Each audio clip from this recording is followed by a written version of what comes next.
नहीं आया या इसमें कोई अनहोनी तो नहीं हो सकती, इसके बारे में कैसे पता चलता है? लाइफलाइन कितनी होती है? रेगुलर इंस्पेक्शन तो हर साल ही होता है, हाँ। है ना।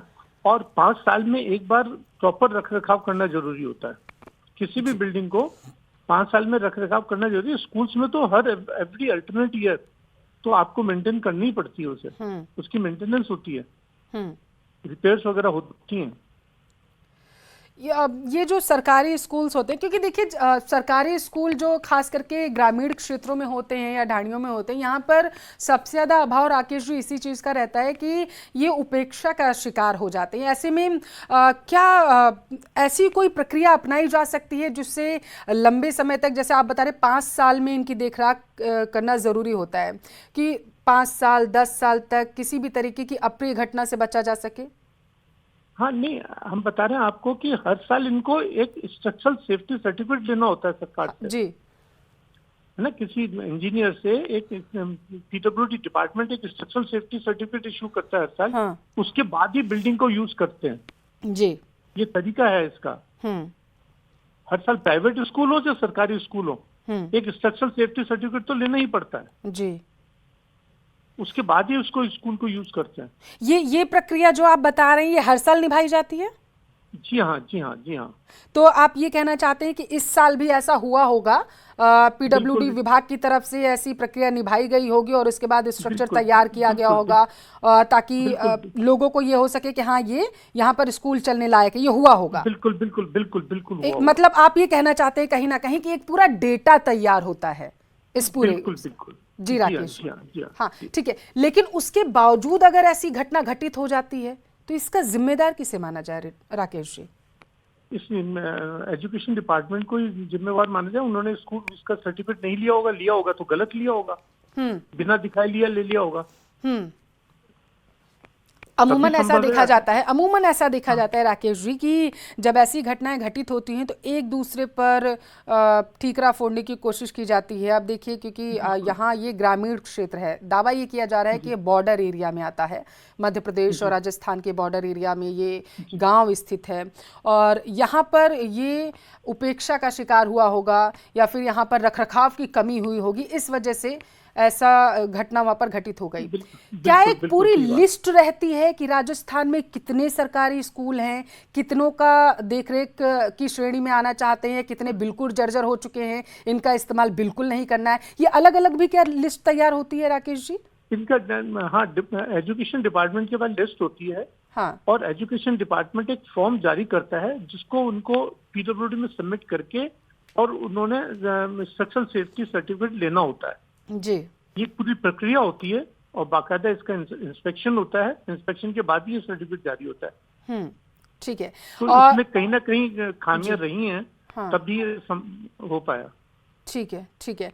तो ये जो स्कूल का बिल्डिंग जो है, जो धराशायी हुई है, क्या लगता है आपको ये कितना पुराना होगा और कितने समय से इसकी मरम्मत नहीं हुई होगी जिसकी वजह से अचानक ये पूरा भरभरा कर गिर जाता है? इसका मतलब 3-4 साल से तो इसमें किसी ने ध्यान ही नहीं दिया। ठीक जी। मतलब 3-4 साल से ये पूरा स्कूल भगवान के भरोसे चल रहा था? ऐसा ही लगता है, क्योंकि अदरवाइज तो छोटा मोटा इसमें कोई रखरखाव की प्रॉब्लम होती तो तुरंत मरम्मत हो जाती, या जो यहाँ के स्कूल के हेड हैं वही किसी और माध्यम से इसे रिपेयर करा लेते हैं, एनजीओ वगैरह से। ठीक है, लेकिन रिपेयर कराना तो जरूरी था, बच्चों का मामला था इसमें। हाँ, निश्चित तौर पर रिपेयरिंग तो होनी ही चाहिए, खास करके सरकारी स्कूल के बच्चों की और ऐसे स्कूलों की जहां पर नौनिहाल पढ़ने के लिए जाते हैं राकेश जी। और ये बेहद ही महत्वपूर्ण जानकारी आप मेरे दर्शकों को दे रहे हैं कि अगर कोई बिल्डिंग एकदम से धराशायी हो जाती है, भरभरा कर गिर जाती है, तो संभवतः ऐसी संभावनाएं रही होंगी कि उस पर 4-5 साल तक ध्यान नहीं दिया होगा, इसी वजह से वो अचानक से गिर गई। जी राकेश जी। जी जी जी।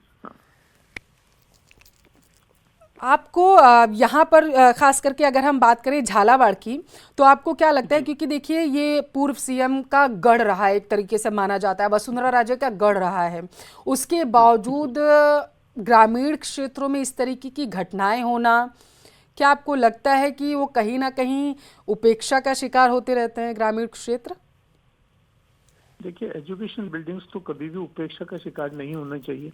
जहाँ पर छोटे बच्चे पढ़ते हैं वहाँ तो उपेक्षा करना संभव ही नहीं है। और जो एक सामान्य प्रक्रिया है सेफ्टी सर्टिफिकेट लेने की, वो तो निभानी ही पड़ती है और उसको लेना अनिवार्य होता है। उसके बिना तो स्कूल तो कैसे चल सकता है, ये तो समझ के परे है। ये हर साल जो आप बता रहे सर्टिफिकेट जो होता है, ये हर साल हर स्कूल को लेना पड़ता है, चाहे वो प्राइवेट हो जी या हाँ, फिर जी हाँ। सरकारी? बिल्कुल बिल्कुल हर साल बिल्कुल, लेना पड़ता है। बिल्कुल। ठीक जी है, हाँ, जी हाँ, ठीक जी है, बहुत शुक्रिया। राकेश भार्गव जी, रिटायर्ड अतिरिक्त मुख्य अभियंता, हमारे साथ जुड़े हुए थे पीडब्ल्यूडी के, जो बता रहे थे कि देखिए हर साल जो है सर्टिफिकेट लेना पड़ता है सेफ्टी का कि ये जो भवन है ये संचालित यहाँ पर स्कूल हो सकता है, या ये बिल्डिंग है ये पूरी तरीके से सुरक्षित है, लेकिन बावजूद इसके अगर ऐसी घटना वहाँ पर घटित हुई है तो ये हैरान करने वाली है। संवाददाता तरुण हमारे साथ लगातार जुड़े हुए हैं।